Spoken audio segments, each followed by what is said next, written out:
In this video, I'll show you step by step how to remove junk files, free up space, and make your computer run smoother without downloading anything. First, go down to the Windows search bar and type Run. Open the Run app. Now type Prefetch and hit Enter.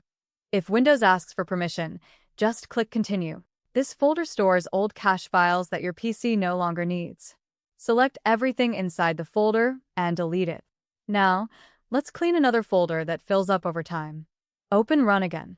Type Temp and click OK. Once the folder opens, select all the files and delete them. If you see a permission message, check. Do this for all current items and click Continue. But we're not done yet. There's another hidden temp folder most people completely miss. Open Run one more time, and this time type %temp%. Press OK. Again, select everything and delete it. Some files may still be in use. That's completely normal. Just skip those and continue. Now that the junk files are gone, let's optimize your drive. Go to Search and type Defrag. Open Defragment and Optimize Drives. Select your C drive, then click Optimize. This can take a minute or two depending on your PC. Next up is one of the most effective cleanup tools built into Windows. Open File Explorer. Click this PC. Then right-click your C drive and select Properties.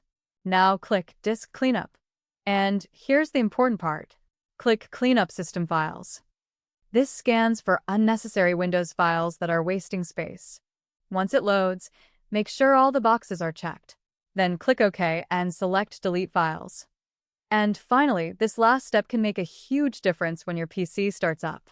Go back to Search and type Task Manager. Open it and click the Startup tab. Look through the list of apps. If you see apps you don't need when your PC turns on, disable them. Things like Cortana, game launchers, music apps, or anything you rarely use. But if you're unsure what something does, leave it enabled. And that's it. Your Windows 10 PC should now feel cleaner, faster, and more responsive. If this video helped you out, make sure to leave a like, subscribe for more simple tech tutorials, and let me know in the comments how much faster your PC feels now. Thanks for watching, and I'll see you in the next video.